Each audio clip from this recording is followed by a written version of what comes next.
Welcome back, everybody. This video is going to be a little bit longer than the last one was. I think it's going to be maybe 20-30 minutes, we'll see.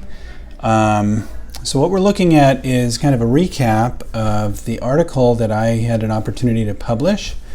We're talking about an immediate placement using a surgical guide of a dental implant, and then immediately scanning that implant with CEREC and designing the crown. Now, we didn't immediately place the crown on it, but we immediately did the scanning.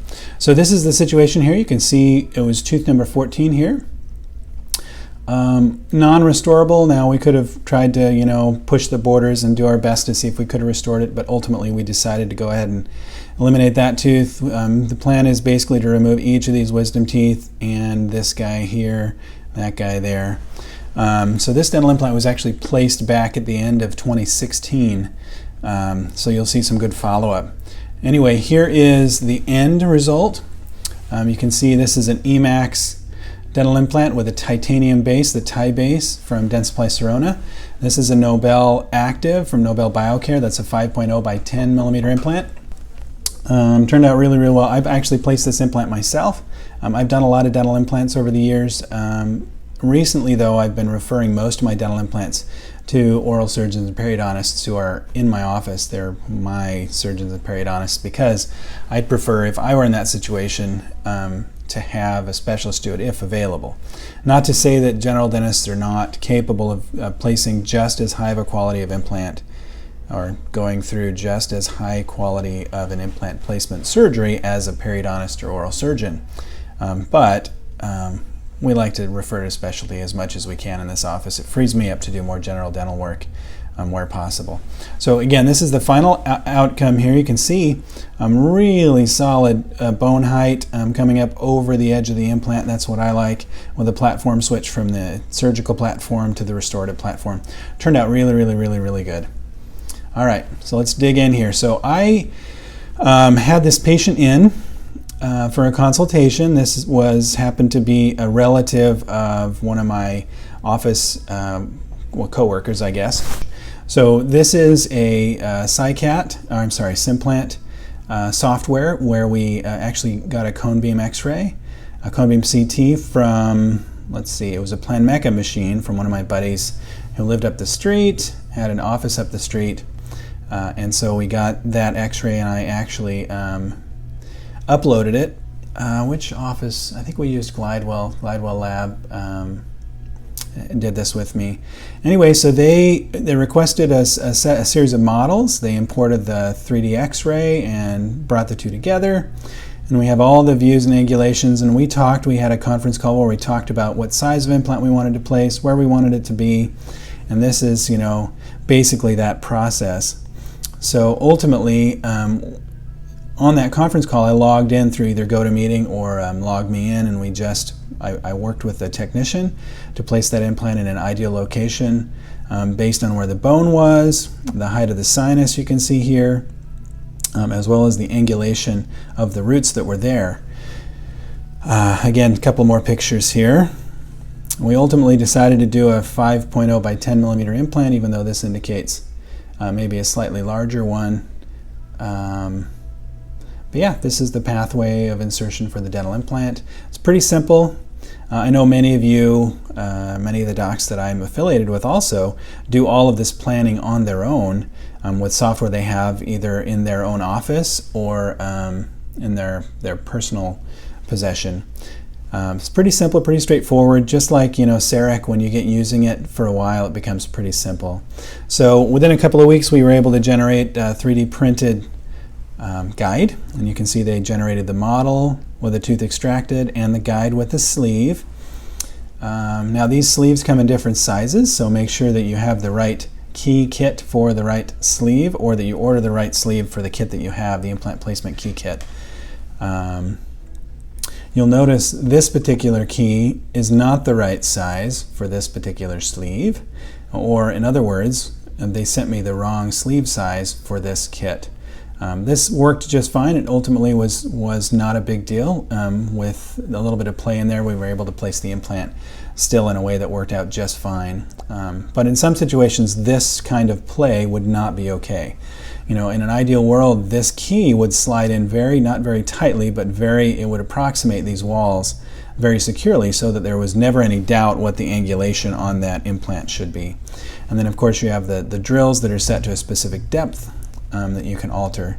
This of course is a guide, surgical guide. You can see little windows here to ensure that the guide is seated all the way on the models, and then in the mouth, when you put it in the mouth, you can also see those windows.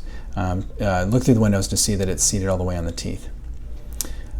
Here is just the key with the drill in place, so you can see how that sits and fits. And then here is the beginning of the process. So here's the tooth in place. You can see we got a bunch of granulation tissue, gingival granulation tissue that had grown up in there. You can see some of the white blanching where I had anesthetized the gingiva there on the palate. Step number one was to go from here to decoronate the tooth. So I actually cut the tooth off with a high speed, decoronated the tooth, and then I sectioned through the roots. That was step number one. Once the tooth is decoronated and the roots are sectioned, now we have access to this interfurcal bone, the bone that's in between the furcation. Here you can see the guide in place. We can actually see through it slightly. And then this is the drill all the way to the depth that I wanted to take it to. Notice the key is not in place. This is just the drill. And so here's a couple of different views of that decoronation. I think these are the same image. I'm sorry, I didn't mean to duplicate those. But basically I took the handpiece and I cut it off and I sectioned it just so we could get direct access. I did not want to take the roots out until after I had created that osteotomy with the implant drills. I wanted to make sure I maintained that bone, or maintain the guide. Sometimes if you have this point of interfurcal bone and you're trying to drill right through the point, the drill will slip off down into one of the extraction crypts.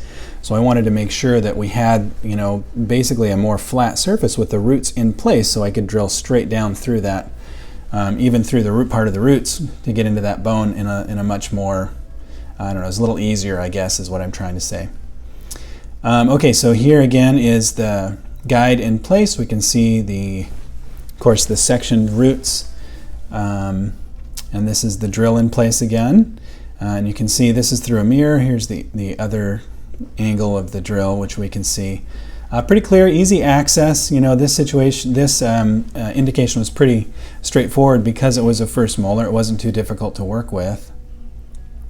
Here it is with the guide removed. You can see the drill is going down in between the roots.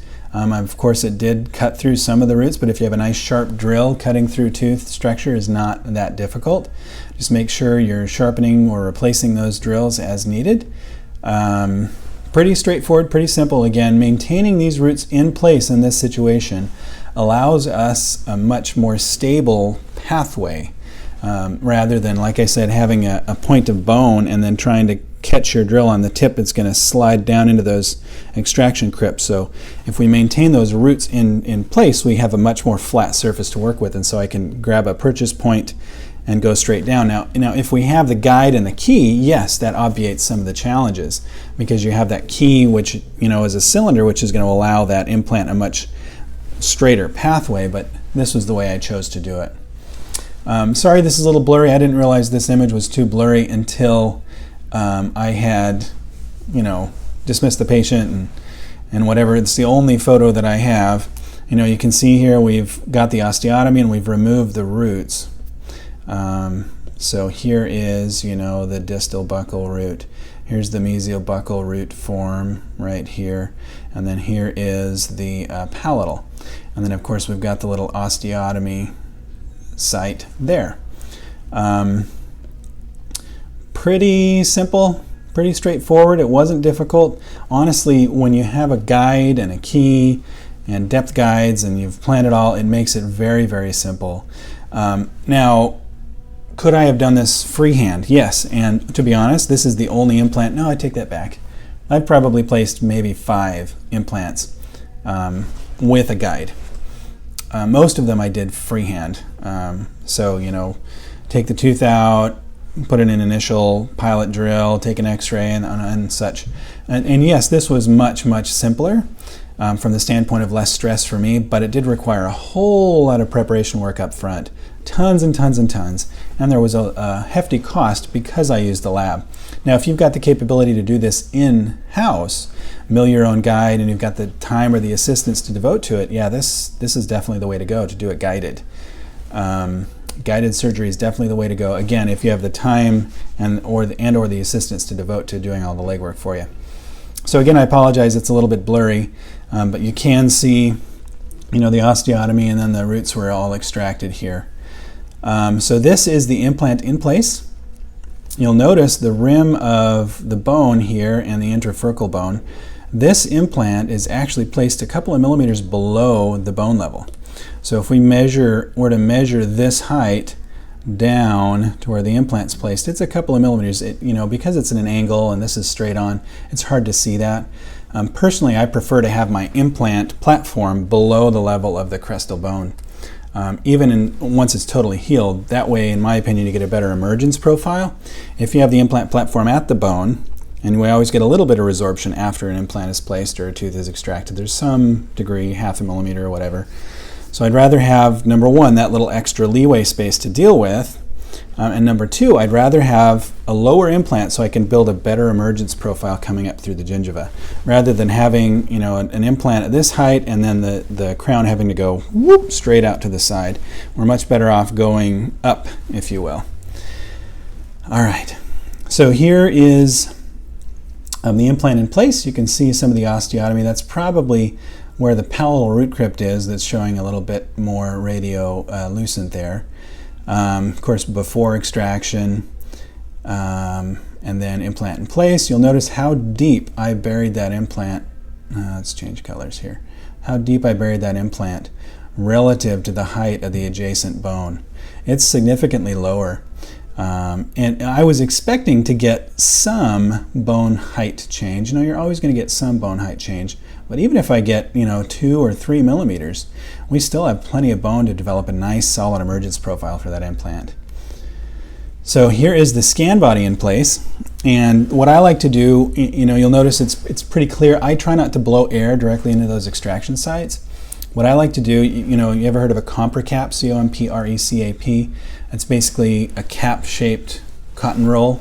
And that'll go down in there and suck all that blood out, and then you can scan real quick. Or you can just use cotton balls or cotton rolls. But I would recommend against blowing air directly into an extraction site. Anyway, we place the tie base, and you'll notice, you can kind of see it here. Here's the notch in the groove, which is so critical we orient correctly. You want to make sure you know exactly where that is on the plastic scan cap and on the tie base. And I apologize, I didn't get a picture of the tie base without the cap in place, but we can see that the cap is placed all the way down against the tie base, and it looks like the groove is lined up. At least we hope it is, and it was. So here's the scan in place. Let's go back. You'll notice that this arrow, you see the pyramid, is pointing roughly to the mesial, right? If we look at the next one, you can see that same angulation is pointed to the mesial. So this is the scan, of course. So at this point, with this particular scan, I just left it alone. I hit save, closed the case. I wanted to make sure the implant integrated fully and that we didn't have any post-op issues before we invested the time and the money in the implant process, although it's not. It's really nominal as far as cost is concerned. And then I put a little resorbable membrane, and actually, whether I should have done it this way or not is certainly open for conjecture. Screwed the healing cap into the membrane, or made a little hole and punched that in there so that the cap itself, the screw, the healing abutment, held in the membrane. And here you can see a bunch of gel foam and Surgicel that's just helping to maintain a clot. And then a bunch of little sutures, some gut sutures. So here it is in a nutshell, from step 1 where we did the diagnosis to step 2, getting the guide, and then actually decorneating the tooth and placing the implant, to scanning, to the healing process. There it is. That's it in a nutshell. Once everything healed, here is the restoration that we made, and this was all made in-house. This is a tie base. It's an NBA 5.0L. Let me write that down. NBA, and that matches the regular platform of the Nobel Active 5.0L. And that 5.0L, you know, if you've seen any of my other videos, fits on a 5.0 millimeter implant interface, and a 4.5 millimeter implant, or 4.3 rather. So let's correct that. 3. So anything regular platform takes the 5.0 implant. The 5.0 tie base. I'm sorry. So it turned out pretty well. You can see a little bit of staining and glazing in here. Just a little bit of stain. We got a little bit of some of the yellow, oranges and browns down along the gum line here. You'll notice the emergence platform here is really bulbous. I really like that type of an emergence platform profile. It tends to lend itself to a little more cleansability. I try to avoid concavities that are below the gingiva because it's impossible to get a dental floss or a toothbrush, and difficult to get a toothpick or scalers or curettes into a concavity. So try to avoid those if you can. But so this is this is Emax. Sorry, this is an Emax restoration. Here it is in place. Now you notice that it's a little bit opaque, and the shade may be a little bit too yellow. However, when you compare the yellowy here that you have to that, it looks pretty darn similar here.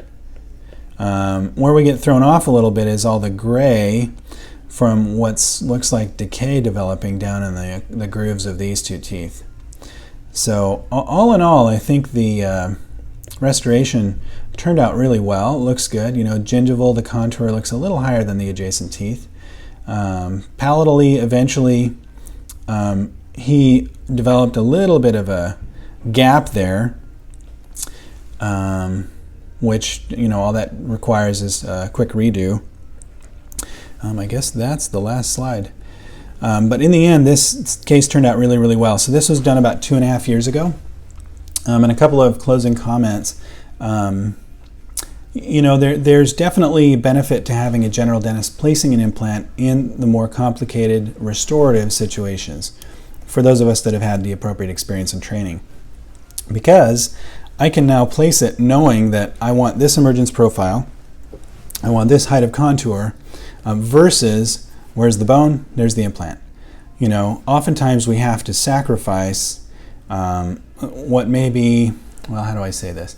We don't want to put it in an unideal place, but we want the ideal place to prefer the restorative side of the equation rather than just the surgical side, if that makes sense. So rather than placing it in the best bone, which might be on the buccal or the lingual or the palatal, we want to place it in the best location that will allow us to create a nice long-term outcome, aesthetic restoration.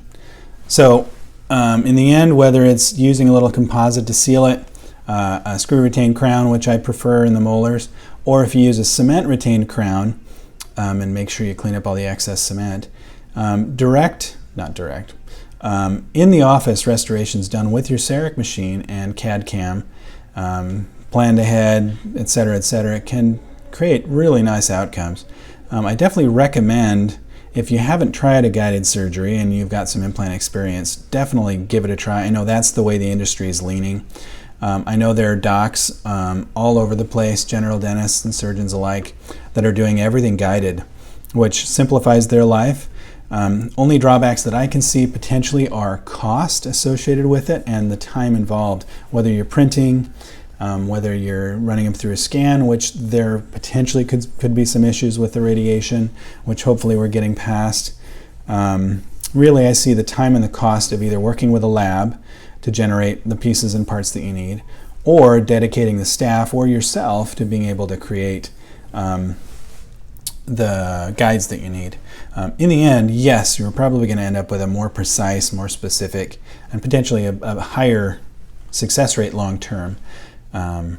So I definitely recommend trying it if you haven't. This was a great case, learned a lot from this case. Definitely will do it again. You know, our plan is to upgrade to a cone beam here in the not too distant future, and then eventually get a little 3D printer.